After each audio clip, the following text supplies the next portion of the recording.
రాజకీయాల్లో శాశ్వత శత్రువులు, శాశ్వత మిత్రులు ఉండరంటారు. రాజకీయ కుటుంబాలకు కూడా ఆ సామెత వర్తిస్తుంది. దాదాపు 3 ఏళ్లుగా ఉప్పు నిప్పుగా ఉన్న ఏపీ మాజీ సీఎం జగన్ రెడ్డి, ఆయన సోదరి అయిన ఏపీసీసీ అధ్యక్షురాలు షర్మిలారెడ్డి మధ్య రాజీ కుదిరే అవకాశాలు కనిపిస్తున్నాయి.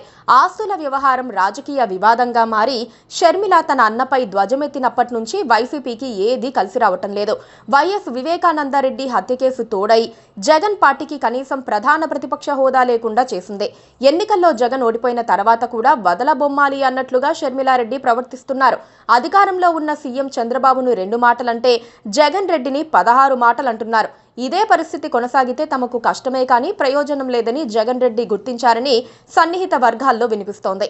వాస్తవానికి జగన్ షర్మిల మధ్య ఉన్నది ఆస్తుల వివాదం. చెల్లెలు కోరినట్లుగా ఆస్తి పంచి ఇచ్చేందుకు జగన్ రెడ్డి ఒప్పుకోకపోవటం వల్లే ప్రస్తుత సమస్య వచ్చిపడింది. అడిగినంత ఆస్తి పంచి ఇచ్చేందుకు జగన్ భార్య భారతిరెడ్డి ఒప్పుకోలేదని, అందుకే షర్మిల అలిగారని ఆంతరంగికుల సమాచారాన్ని బట్టి తెలుస్తోంది. ఇంకా తెగేదాకా లాగితే మొత్తానికే మోసం వస్తుందని గుర్తించిన జగన్ పెద్ద కూతురు హర్షారెడ్డి ఎంట్రీ ఇచ్చి చర్చలు జరుపుతున్నట్లు చెబుతున్నారు. ఎవ్వరికీ సమస్య లేకుండా పరిష్కారం చూపేందుకు ఆమె ప్రయత్నిస్తోన్న వేళ షర్మిల కూడా సానుకూలంగా స్పందిస్తున్నారని చెబుతున్నారు. ఇక పోరాడి కూడా ప్రయోజనం లేదని షర్మిల గుర్తించినందునే జగన్ కూతురు హర్షారెడ్డి రాయబారానికి అంగీకరించారని వార్తలొస్తున్నాయి. పైగా చంద్రబాబు ప్రభుత్వం జగన్ అక్రమాస్తులు, బినామీ కంపెనీలపై దృష్టి పెట్టిన తర్వాత ఆస్తులపై గట్టిగా పట్టుబడితే సమస్యలు వస్తాయని కూడా అన్నా చెల్లెళ్లు గుర్తించారు. బినామీ వ్యవహారాలు బయటపడతాయని ఆందోళన చెందుతున్నారు.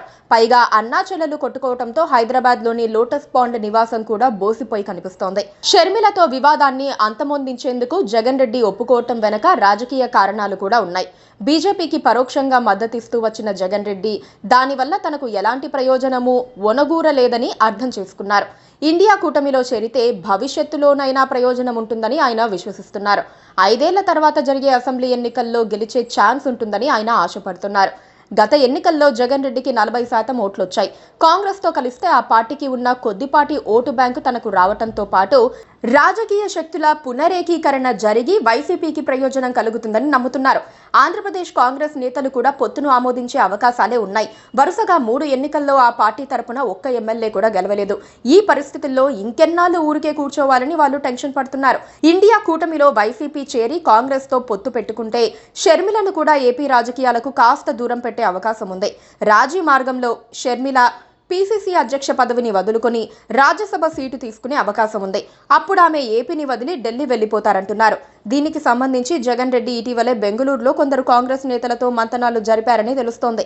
బేషరతుగా పొత్తుకు అంగీకరించారట. ఈ వ్యవహారాన్ని ఏపీ కాంగ్రెస్ నేతలే లీక్ చేశారు. ఏది నిజమో త్వరలో తెలుస్తుంది. Please subscribe to KTV Telugu. Please subscribe to KTV Telugu. మరి ముఖ్యంగా మన కేటీవీ తెలుగు మీకు మరిన్ని అప్డేట్స్ సినిమాకి సంబంధించి లేదా రాజకీయాలకు సంబంధించి లేదంటే బిజినెస్ సంబంధించి అన్న అప్డేట్స్ కావాలంటే కనుక కేటీవీ తెలుగుని సబ్స్క్రైబ్ చేసుకోండి. Thank you.